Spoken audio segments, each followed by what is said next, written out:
Êxodo capítulo 33, a partir do verso de número 12. Êxodo capítulo 33, versículo de número 12. Eu quero ler esse texto e iniciar de onde nós paramos na semana passada. Êxodo capítulo 13, a partir do Êxodo capítulo 33, a partir do verso 12. O texto diz assim: disse Moisés ao Senhor: tu me ordenaste, conduza este povo. Quer dizer, foi um chamado que Deus deu a ele. Mas não me permite saber quem enviarás comigo. Disseste: eu o conheço pelo nome, e de você tenho me agradado. Se me vês com agrado, revela-me os teus propósitos, para que eu te conheça e continue sendo aceito por ti. Lembra-te de que esta nação é o teu povo. Respondeu o Senhor: eu mesmo o acompanharei e lhe darei descanso. Então Moisés lhe declarou: se não fores conosco, não nos envies. Como se saberá que eu e o teu povo podemos contar com o teu favor, se não nos acompanhares? Que mais poderá distinguir a mim e a teu povo de todos os demais povos da face da terra? O Senhor disse a Moisés: farei o que me pede, porque tenho me agradado de você e o conheço pelo nome. Então disse Moisés: peço-te que me mostres a tua glória. Preste atenção, até aqui Deus vem falando com Moisés, Moisés vem falando com Deus sobre a presença de Deus. Agora ele quer um nível, ele pede para Deus um nível maior. Ele quer subir o nível. Agora ele pede para que Deus revele a glória dele, que é algo diferente. A presença permanente é algo. A manifestação da glória é uma experiência distinta. E aí o verso 19, e Deus respondeu: diante de você farei passar toda a minha bondade, e diante de você proclamarei o meu nome, o Senhor. Terei misericórdia de quem eu quiser ter misericórdia, e terei compaixão de quem eu quiser ter compaixão. E acrescentou: você não poderá ver a minha face, porque ninguém poderá ver-me e continuar vivo. E prosseguiu o Senhor: há aqui um lugar perto de mim, onde você ficará em cima de uma rocha. Quando a minha glória passar, e eu o colocarei numa fenda da rocha, e o cobrirei com a minha mão, até que eu tenha acabado de passar. Então tirarei a minha mão, e você verá as minhas costas, mas a minha face ninguém poderá ver. Irmãos, esse diálogo aqui que Moisés está tendo com Deus, ele está falando, ou ele está orando o que Deus falou com ele. Ele está dizendo para Deus: o Senhor me ordenou que eu deveria conduzir este povo, que eu deveria liderar esse povo, que eu deveria levar esse povo para a terra prometida. O Senhor me falou isso, e ele está orando o que Deus falou com ele. E ele está dizendo: o Senhor mesmo disse a mim: eu conheço você, e eu tenho me agradado de você. Olha só, Moisés está orando: Senhor, o Senhor me deu a missão de conduzir o povo, e o Senhor disse que me conhece, e o Senhor disse que tem se agradado de mim. Irmãos, Moisés não recebeu esses elogios de um homem. Isso foi o próprio Deus que falou com ele. Moisés tinha senso de missão dele. Ele sabia que ele havia sido chamado por Deus, ou para que Deus o havia chamado. Ele entendeu a missão dele. Ele entendeu que Deus o conhecia, e ele entendeu que Deus estava se agradando dele. Irmãos, preste muita atenção nisso, porque se nós tivermos uma intimidade com ele, nós teremos a revelação clara de qual o propósito dele para a nossa vida. E ao cumprir esse propósito de Deus na nossa vida, ele vai se agradar de nós. A grande pergunta que fica a mim e a você: ele tem se agradado de ti? Ele tem se agradado do seu procedimento? Hoje, nesse momento, nessa fase que você está enfrentando na sua vida, que não adianta eu dizer assim, não, Deus se agrada porque, olha, quando eu comecei o meu ministério, olha, eu liderei jovens, eu fiz isso, fiz aquilo, irmãos, aquilo já passou. Nós estamos numa nova fase, numa nova estação. Não é mais o que eu fiz lá atrás. Lógico que nós temos um histórico, uma história diante de Deus. Mas hoje eu estou servindo ao propósito de Deus. E quando Moisés ele está orando, Deus, o Senhor falou que tem se agradado de mim. Então se o Senhor tem se agradado de mim, então eu te peço, revela-me os teus propósitos, para que eu te conheça, e revela os teus propósitos, para que eu continue sendo aceito por ti. Olha a palavra que ele usa, continuidade. Porque uma coisa é ter sido aceito, outra coisa é continuidade na aceitação. Porque eu posso ter sido aceito, e depois eu começo a deturpar a minha vida com Deus, seguir outros caminhos, eu não estou sendo aceito mais. Foi o que aconteceu com o rei Saul. Saul foi escolhido por Deus, foi Deus que escolheu Saul. A Bíblia diz que Deus o encheu com o seu Espírito. A Bíblia diz que no dia em que o Espírito Santo veio sobre Saul, Deus mudou o coração de Saul.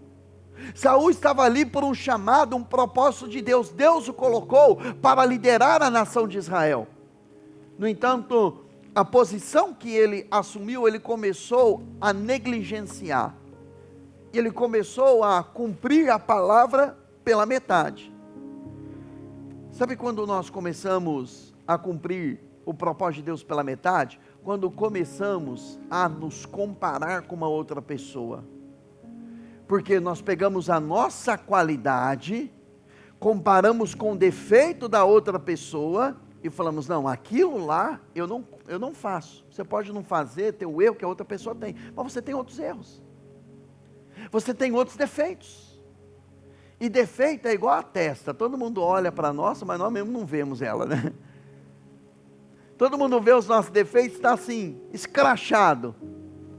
Porque o que nós não enxergamos? Porque nós gostamos de ver e pontuar o defeito das pessoas. Então Moisés, ele está dizendo o seguinte, então voltando para Saul, ele começou a cumprir pela metade. Quando o profeta Samuel chega diante de Saul e fala, Saul, você obedeceu a ordem que Deus te deu? Ele diz sim, bendito seja o servo do Senhor, eu cumpri a ordem de Deus. E ele disse assim, mas esse barulho de bois aí, Deus não mandou matar tudo, por que eu estou ouvindo esse barulho de bois? Não, eu separei para sacrificar ao Senhor. E ele disse, Deus tem prazer não em sacrifício, mas em obediência. Então a obediência é uma prática que é a marca de alguém que foi marcado pela presença de Deus. Então Moisés já tinha revelação de que ele foi chamado para conduzir aquele povo, para liderar aquele povo. Agora ele está orando, Senhor, revela os teus propósitos. Irmãos, eu não quero saber o que Deus fez, onde ele esteve no passado, né, as coisas que ele fez. Eu quero saber onde ele está hoje, o que ele está fazendo hoje.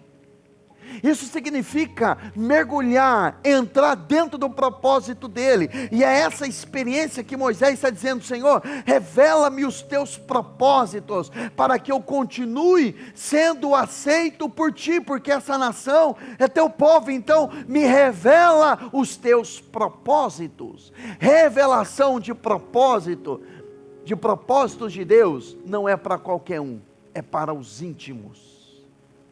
Se você não tiver intimidade com Deus, você vai estacionar, vai ficar estacionado, paralisado, celebrando coisas que você fez no passado, mas hoje você vai ficar inerte, Só que o tempo de você servir a Deus, ao propósito de Deus, é agora. Esse é o tempo, esse é o momento, amém, irmãos? E aí ele vai dizer para Deus: Senhor, o Senhor não me mostrou quem é que o Senhor vai enviar comigo.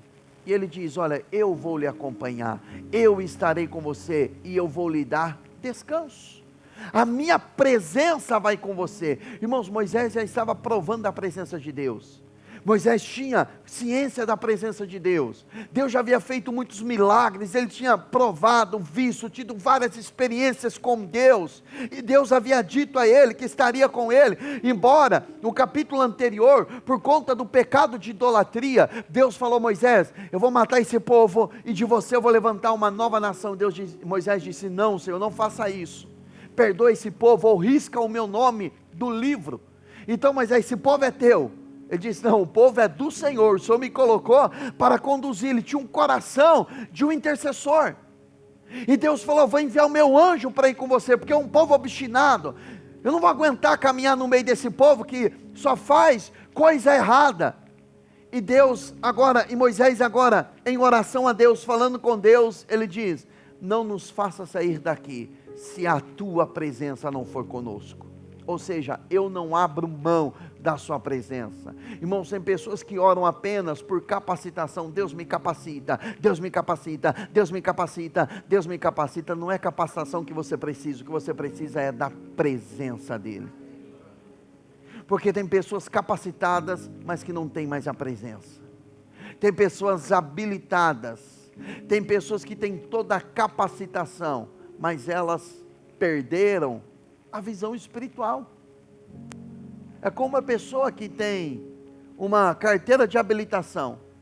Ela está habilitada, a habilitação dela está dentro do prazo de vencimento, mas se ela perdeu a visão no meio do caminho, por mais que ela esteja num papel, ela está habilitada, mas ela sabe que ela não tem condições mais de dirigir, porque ela não enxerga mais nada. É a mesma coisa que acontece com alguém que tem tempo de igreja, tem muito tempo, tem muita experiência, sabe de tudo, conhece todas as coisas, mas espiritualmente ele perdeu a visão. Ele está habilitado, tem capacidade, mas ele não tem mais visão espiritual. Isso só é mantido pela continuidade da intimidade na presença de Deus. Então Moisés, entendendo tudo isso, o Senhor disse a ele: olha, Moisés, eu vou fazer o que você me pede, porque eu tenho me agradado de você, eu conheço pelo nome. E aí, ele vai fazer um pedido a mais, e ele diz: peço-te que me mostres a tua glória. Irmãos, a presença de Deus, ela é necessária, ela é indispensável, e nós precisamos dela continuamente. Aliás, o Novo Testamento mostra que o Espírito Santo, ele habita dentro de nós. A habitação na vida do crente, ela é permanente, amém? A habitação do Espírito Santo. No entanto, quando Moisés, ele pede aqui para Deus revelar a glória dele, a manifestação da glória é diferente da presença. A presença é companhia, é consolo, é direção, é orientação. A presença, ela vai nos encorajar, ela vai nos motivar. Mas a glória, a palavra glória, ela significa peso. Peso gera temor.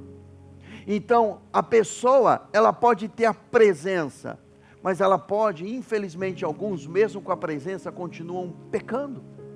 Agora, até que ela perca a presença, né? Aí ela perde a presença, aí vem espíritos malignos dentro, o estado da pessoa se torna pior. Mas a glória de Deus, quando há uma manifestação da glória de Deus, gera-se no coração da pessoa um temor.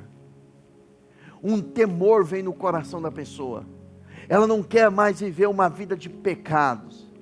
Quando em Isaías 6, Isaías tem uma visão do Senhor assentado no alto e sublime trono, aquele lugar cheio da glória de Deus, aquela glória gerou um temor no coração dele. Ele disse: ai de mim, que sou um pecador, que estou morrendo, porque sou um homem de impuros lábios.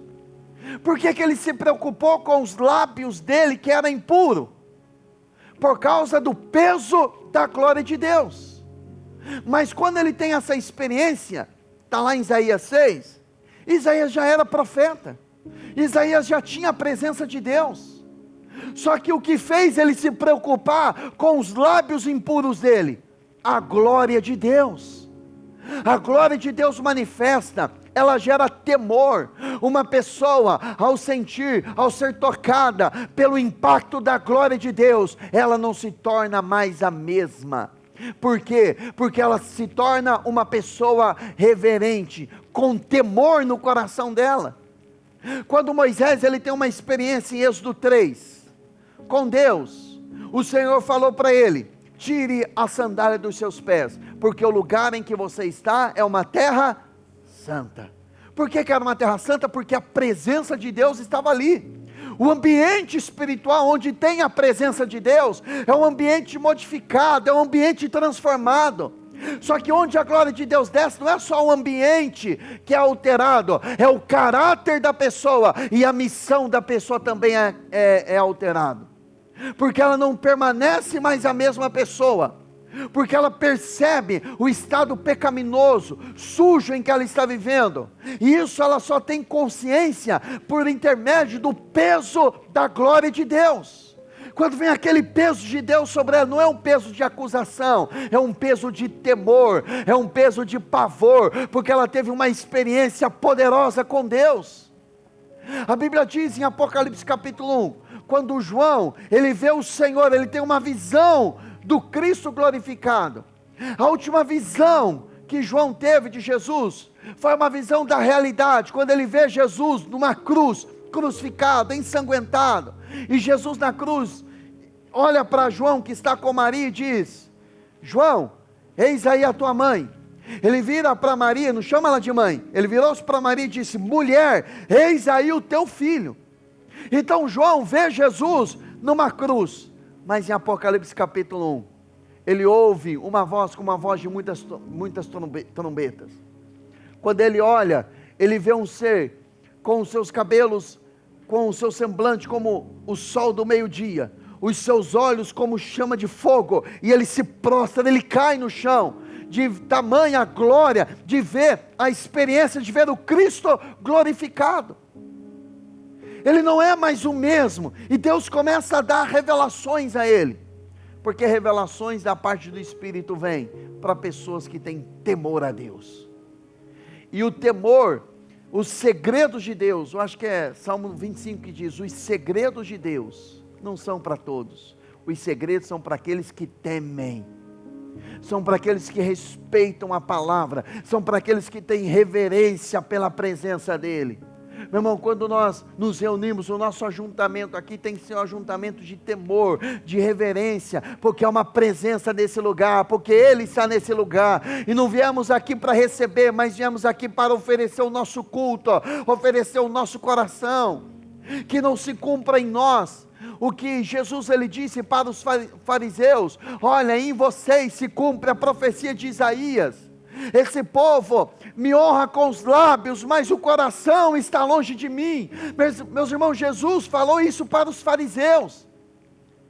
Ele não ficou medindo o que ele deveria falar, não. Ele disse: olha, na vida de vocês está se cumprindo o que disse o profeta Isaías. Vocês me honram com os lábios, mas o coração está longe de vocês. Imagine, se ele olhar para mim e para você, imagine Jesus pregando nesse lugar, pregando nessa manhã, eu sentado ao seu lado. Agora, imagine isso, transporte isso para uma visão, só você e ele, e Jesus pregando, olhando para você. Será que ele diria a mim: você, Bruno, está cumprindo a profecia de Isaías, os seus lábios me honram, mas o seu coração está longe de mim? Imagine ele falando isso para você. Misericórdia. Imagina ele olhando para nós e falando: olha, vocês estão me honrando com os lábios, mas o coração está longe. A pergunta é: onde é que está o seu coração? Onde é que está o seu coração? Jesus ele disse que onde estiver o nosso coração, ali estará o nosso tesouro. Tesouro é aquilo que nós damos valor. Tesouro é aquilo que nós guardamos, é aquilo que nós valorizamos. Agora, se o nosso coração estiver nele, nós vamos preservar a presença dele, vamos reverenciar a presença dele, adorar ele, porque ele está nesse lugar. Josué 5,12, Josué está ao pé de Jericó, já para entrar na terra prometida, e ele está ao pé de Jericó esperando uma direção de Deus. De repente aparece para ele um homem com uma espada nas mãos, e a espada desembainhada, pronto para a guerra. Josué puxa a espada e diz aí, eu imagino Josué apontando a espada dizendo, você é dos nossos ou dos nossos inimigos? O que é que aquele homem disse para Josué? Aquilo era uma manifestação de um anjo do Senhor. Alguns dizem que era Miguel, outros dizem que era a manifestação de Jesus no Antigo Testamento. Não importa, importa que era um ser celestial. O anjo disse para ele a seguinte coisa: eu não sou nem a favor e nem contra você. E aí ele entendeu que era um ser celestial, ele se prostrou em reverência, e ele disse, qual a ordem que o meu Senhor tem para mim? E ele disse, eu sou o comandante dos exércitos do Senhor. Tire as sandálias dos seus pés. Qual foi a ordem de Deus para Josué? Reverência. Qual foi a ordem de Deus para Josué? Santidade. Ele estava, é como se o anjo estivesse dizendo assim para ele, que eu fiz essa pergunta, mas Senhor, por que que o anjo disse, olha, eu não sou nem a favor, eu não sou nem contra? Porque na verdade, dependeria do posicionamento dele. Porque eu posso ter Deus a meu favor, ou eu posso ter Deus e os seus anjos se opondo à minha vida.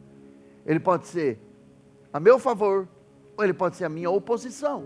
Depende do meu procedimento, depende das minhas atitudes.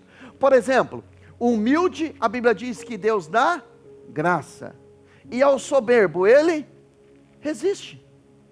Ele vai resistir. Então não adianta, você tenta ajudar o soberbo, meu irmão, você vai se opor contra Deus. Você vai tentar ajudar quem Deus está tratando, você vai se arrebentar. Porque às vezes a pessoa é tão soberba. O que é o soberbo? Soberbo é o que é o que sabe precisar de ajuda, mas não reconhece. Ele está mal, ele diz que está bem. Não tem uma vida com Deus, enfim, tem vários adjetivos aí. Mas a grande verdade é que para o soberbo, o Senhor resiste. Então Josué, se ele quisesse ter, porque aquele homem se diz, eu sou comandante dos exércitos do Senhor. Se ele se santificasse, como ele fez, tirou as sandálias dos pés, manifestou uma reverência, então ele teve o Senhor lutando ao lado dele. E as muralhas de Jericó, elas não simplesmente caíram, não viraram para frente ou para trás, elas foram afundadas. É como se fosse a mão de Deus colocada em cima daquelas muralhas e afundando elas ao solo. Por quê? Porque ele teve Deus em favor dele. Quando você tem a presença e tem santidade na sua vida, e essa santidade ela vem pela manifestação da glória de Deus, então você tem o Senhor arrebentando muralhas, abrindo portas para você, e você cumprirá o propósito dele na sua vida. Porque não é você que se preocupa com muralhas. Josué não teve que se preocupar, o anjo não falou para ele assim, olha Josué, pega os homens e derruba essas muralhas. Não, Deus simplesmente deu uma ordem para ele, santificação. Porque se você santificar, você terá a presença dele na sua vida. E quando Moisés pede isso para Deus, Senhor, me revela a sua glória. Irmãos, eu acho espetacular essa parte. Deus falou para ele, há um lugar junto a mim. Há um lugar perto de mim. Há um lugar perto de mim. Você imagina Deus falando isso para você? Ô João, ô Maria, ô Raquel, ô Vinícius, ô Ricardo, há um lugar aqui perto de mim, há um lugar perto de mim, há um lugar perto de mim. Imagine você numa reunião importante, e alguém olha para você lá no último lugar e fala, olha, tem um lugar daqui do meu lado, senta aqui do meu lado, chega aqui perto de mim.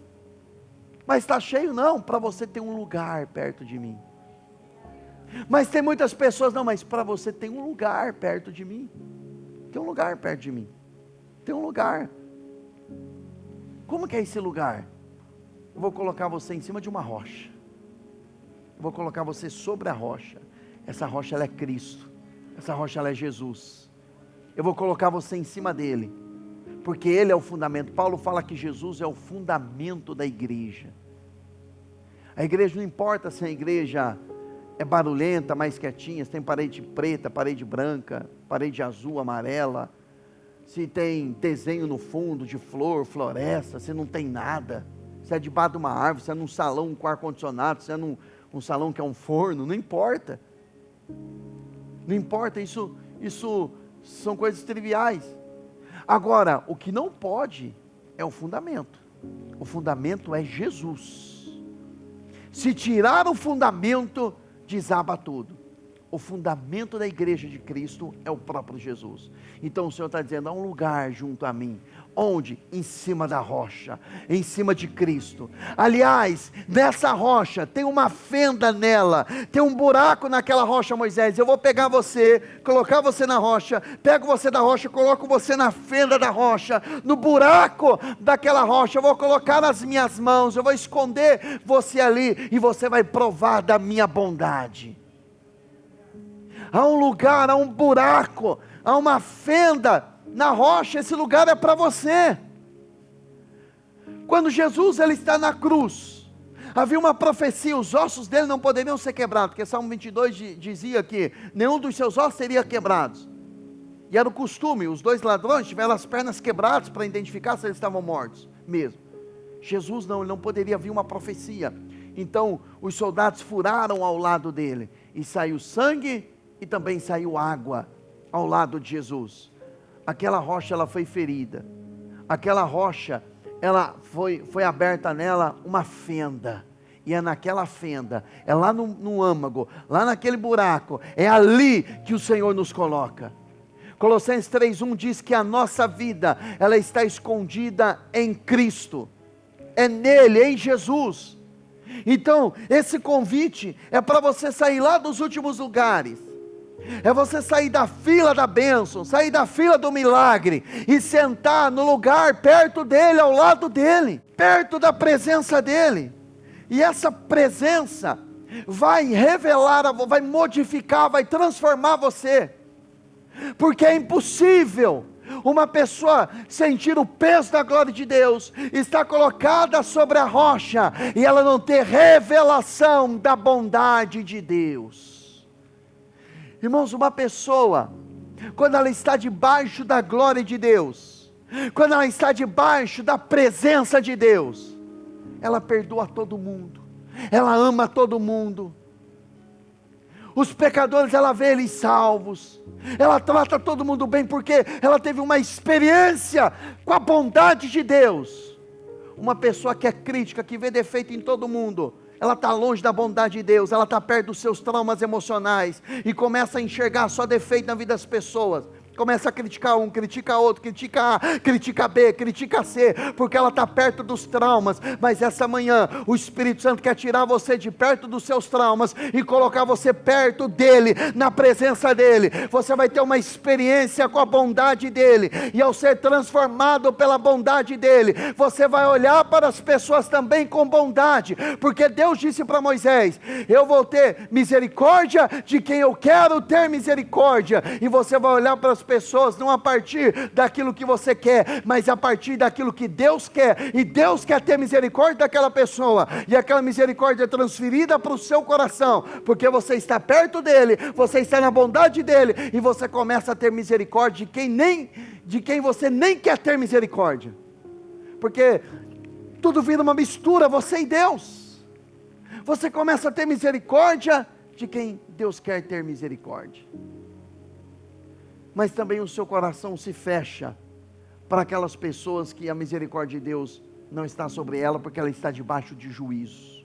Irmãos, tem pessoas que às vezes só de nós pensar, só de eu pensar em ajudar a pessoa, o coração já fecha, porque eu já entendi isso com o passar do tempo, que é Deus tratando com a pessoa, que é Deus tratando com a pessoa. Recentemente, isso é um caso de liderança, né, pastoral. Uma pessoa chegou em mim e ficava, pastor, você tem que ajudar pastor tal, tem que ajudar pastor tal, tem que ajudar pastor tal, tem que ajudar, eu não ajuda. Eu falei, ele tem que aprender, está passando pelo processo, faz parte, está fazendo. E aí, semana retrasada, a pessoa me ligou toda feliz, a obra avançando, a obra crescendo, E ela estava dizendo para mim, essa pessoa, pastor, olha, eu entendi que fazia parte do processo. E está dando certo. Eu falei, eu aprendi isso na prática. Às vezes a ajuda que você dá, agora não encaixe em contexto errado, tá? Mas tem pessoas que a ajuda que você pode dar para ela é não ajudando. Parece incrível isso, né? Mas às vezes você precisa.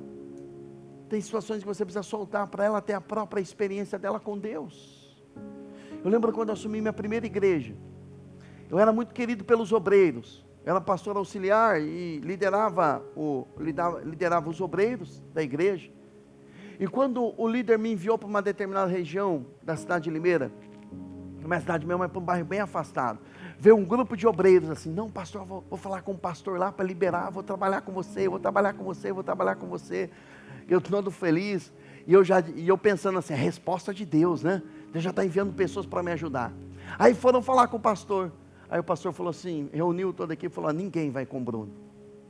Ele vai sozinho, porque ele precisa construir uma história com Deus. Ele precisa ter as experiências dele com Deus. Irmãos, pensa em alguém que ficou chateado. Eu falei, o pastor está atrapalhando a obra de Deus, na minha cabeça. Eu falei, Deus colocou no coração deles, de vir comigo, e o pastor está endurecendo o coração. E aí alguns irmãos, hoje eu entendo que eram pessoas feridas.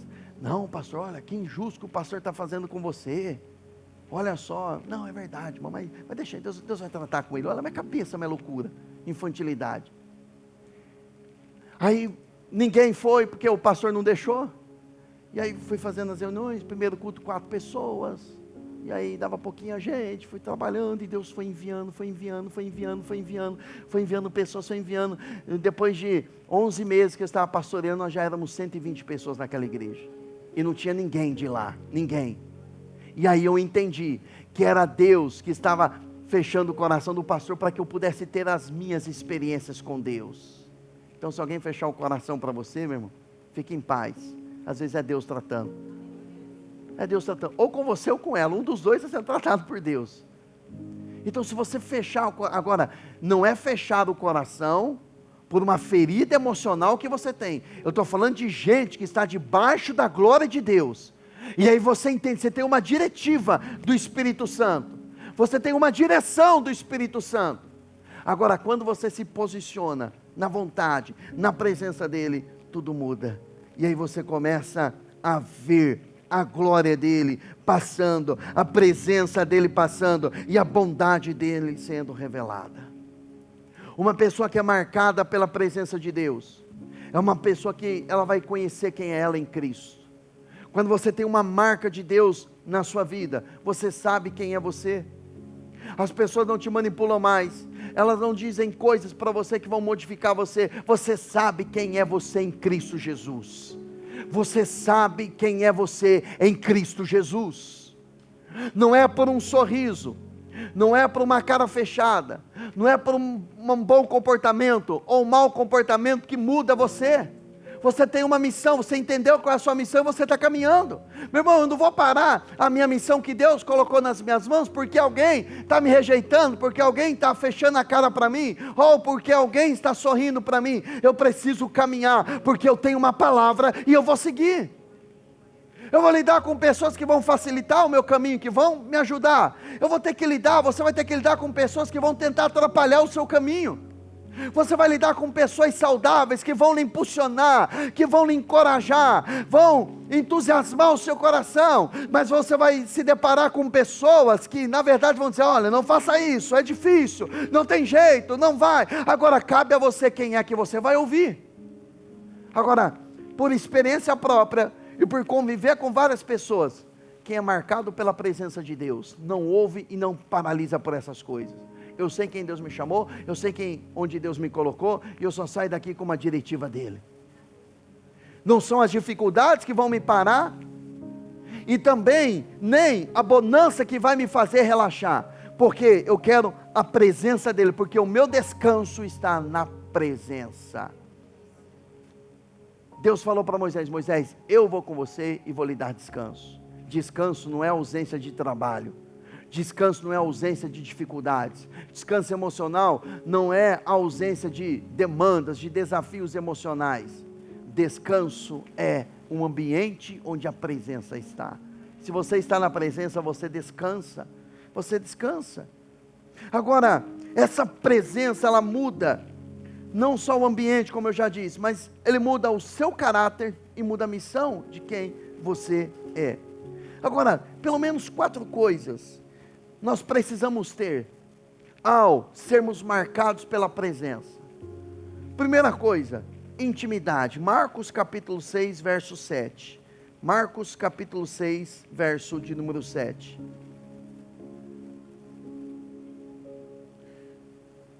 Então Jesus passou a percorrer os povoados, ensinando, chamando os 12 para junto de si, enviou-os de 2 em 2 e deu-lhes autoridade sobre espíritos imundos. Observe que antes da vírgula ele diz assim, chamando os 12 para junto de si.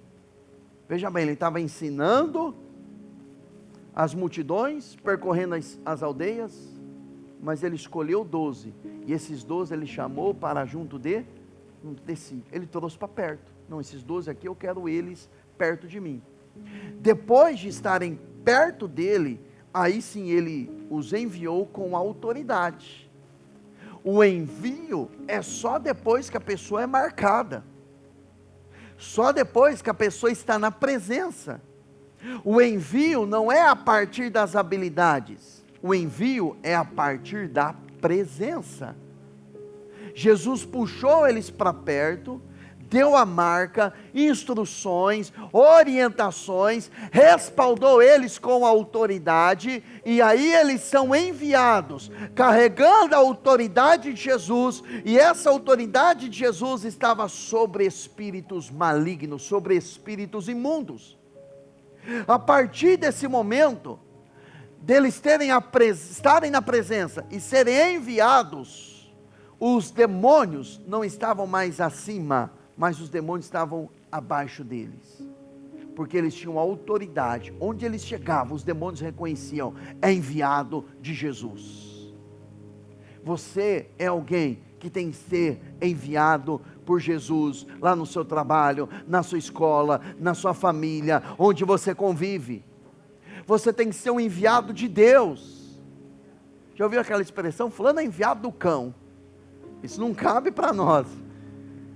Você tem que ser um enviado do Espírito, um enviado de Deus, para mudar ambiente, para mudar aquela circunstância, para tocar vidas. Aí o verso 8, estas foram as suas instruções, não levem nada pelo caminho, a não ser um bordão, não levem pão, nem saco de viagem, nem dinheiro em cintos, calcem sandálias, mas não levem túnica extra. Sempre que entrarem numa casa, fiquem ali até partirem. E se algum povoado não os receber, nem os ouvir, sacudam a poeira dos seus pés, quando saírem de lá, como testemunho contra eles. Eles saíram e pregaram ao povo que se arrependesse. Expulsaram demônios, ungiram enfermos com óleo, fizeram a obra, tiveram autoridade, mas o propósito deles só foi revelado a eles a partir do convite de estar perto de Jesus. Eles caminharam um tempo com Jesus, caminharam na presença de Jesus, observaram Jesus e depois foram enviados. Eles fracassaram. Olhando para aqui, dá a impressão que eles só tiveram sucesso na missão. Não, eles fracassaram também. Tiveram demônios que eles tentaram expulsar, tiveram dificuldade, Jesus teve que chamar a atenção deles. Eles erraram, fizeram coisas que não deveriam de fazer, mas sempre quando eles voltavam, Jesus os corrigia, os polia um pouquinho mais, missão novamente. Voltaram, erraram, falharam, Jesus polia eles novamente, enviava eles novamente. Agora, Jesus envia eles também com algumas instruções para não levarem nada, porque eles deveriam contar com a provisão que vinha da parte de Deus. Quem está junto dele e é enviado a partir da presença, não lhes falta absolutamente nada. Ele vai dar tudo o que você precisa. Recursos humanos, recursos financeiros, recursos econômicos, habilidade, provisão, mas é para quem está na missão. Às vezes a pessoa está inerte, acuada e chorando, dizendo: Deus, por que o Senhor não me ouve? Por que o Senhor não me dá recursos? Porque se Ele te der recursos, para onde irá? Para onde vai esses recursos? Eu estou falando só de finanças, não.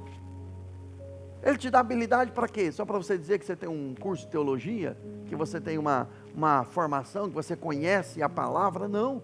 A provisão, ela vai vir a partir do momento em que você entra na missão, de cuidar de alguém, de abençoar a vida de alguém, amém, irmãos? Uma outra coisa, comentei aqui já, clareza de propósito. Na presença dele você vai ter instruções. Jesus falou para os discípulos: vocês vão de 2 em 2, vocês vão anunciar para que o povo se arrependa, vocês vão expulsar demônios e vão curar enfermos. Eles ouviram isso da boca de quem? De Jesus. Por quê? Porque eles estavam perto. Então, perto de Jesus, ele vai dar revelação clara do que você tem que fazer. Anunciar ao povo que se arrependa, expulsar demônios e curar os enfermos.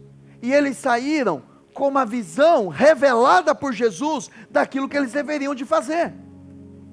Porque quando uma pessoa está na presença dele, acontece, voltando para Isaías 6, que eu já havia citado, quando Isaías ele vê a presença de Deus, ele tem uma experiência com a glória de Deus manifesta. Primeiro ele reconhece o seu estado pecaminoso. Aí um anjo tira uma tenaz, pega uma brasa do altar, coloca nos lábios dele, diz: olha, o teu pecado foi purificado, ele foi limpo. E aí ele ouve o Senhor falando: quem há de ir por nós? Quem há de ir por nós? Pai, Filho e Espírito Santo dizendo: quem há de ir por nós? E aí ele disse: envia-me, eis-me aqui, envia-me a mim. Porque muitas vezes o chamado de Deus, ele vem a partir de uma necessidade que você observa. Chamado de Deus não é simplesmente para você pregar como eu estou pregando nessa manhã, não é simplesmente você cantar como alguns irmãos cantaram nessa manhã, tudo isso pode fazer parte, mas o chamado é a partir da necessidade de alguém. Hernandes Dias Lopes diz que a necessidade do próximo é um cartaz, um outdoor, revelando qual é o nosso chamado. Se você observa que uma pessoa tem uma necessidade, ali é o seu chamado. A pessoa está enferma, qual é o seu chamado? Orar para que ela seja curada. Ah, mas eu não tenho o dom da cura. Eu ouço muita gente falando: eu não sou chamado para isso. Eu sei que tem pessoas que fluem um pouco mais na área da cura, mas se tem uma necessidade, ali estará você, amém? Fala para o seu irmão: onde tiver uma necessidade, ali estará você.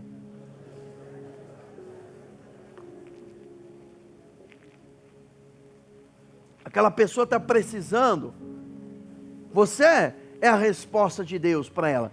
Queremos ir para a África, queremos ir para a Ásia, queremos ir para os lugares longínquos, Janela 1040, o lugar menos evangelizado do mundo. Queremos ir para esses lugares, mas às vezes ao nosso lado tem uma pessoa que ainda não se converteu.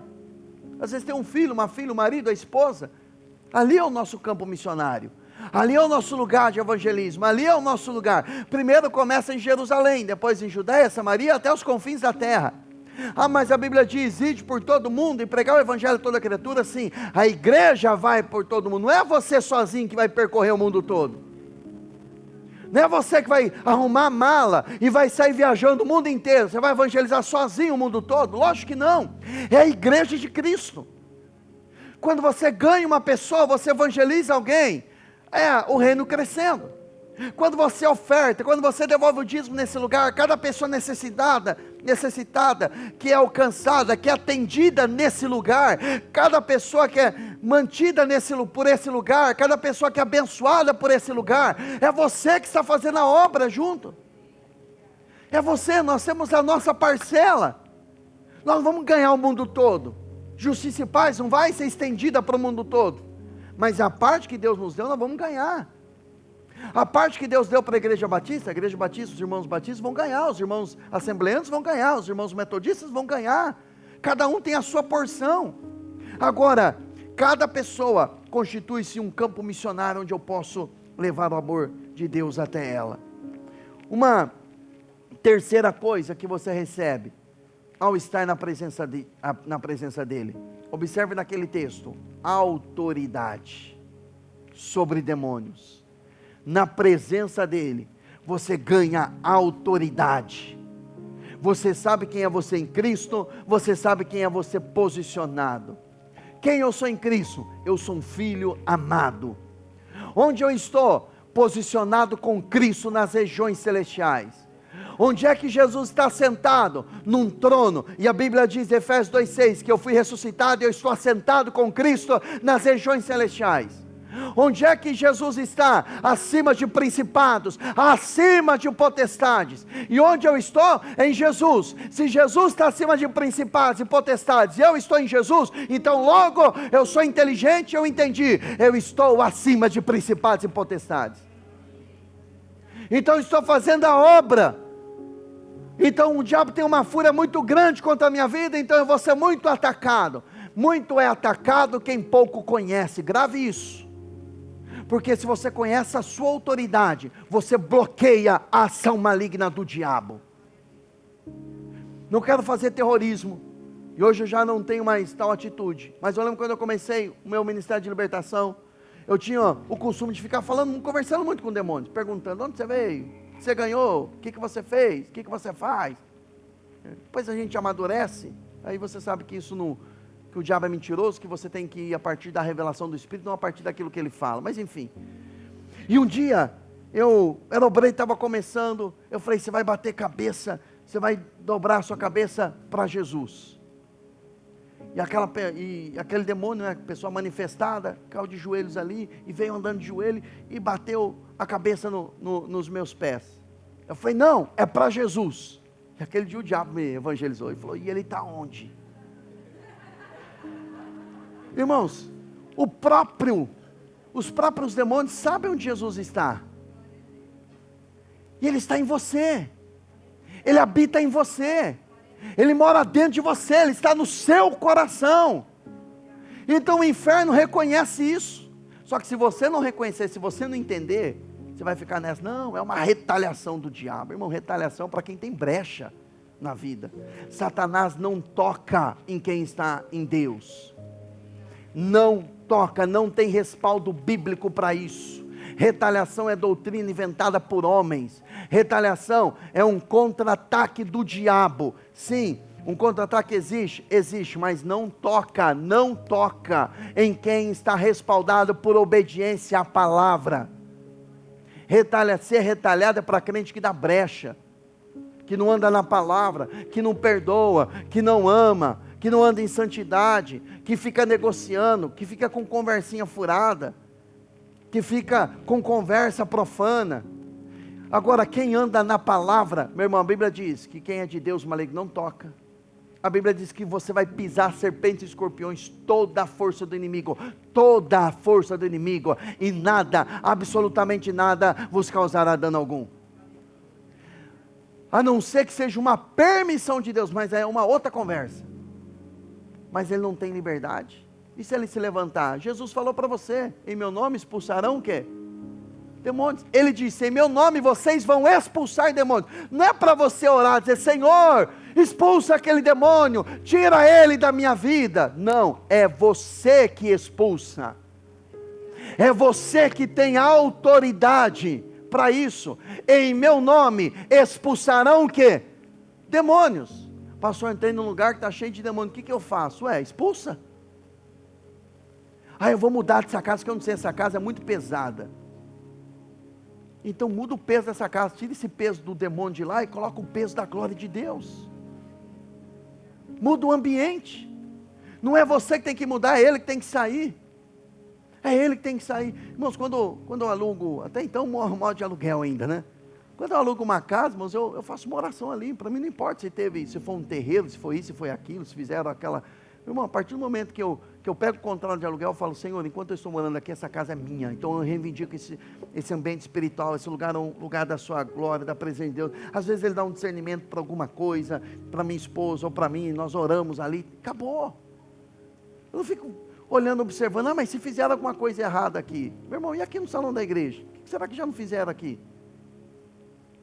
Aqui nós estamos há 6 anos, tem quantos anos tem esse prédio aqui, foi uma casa antes, sei lá o que, vai saber o que fizeram aqui dentro, mas a partir do momento que nós estamos aqui, irmão, esse lugar foi reivindicado ao Senhor, esse lugar é abençoado. Então você tem autoridade, amém, irmãos? Você tem autoridade.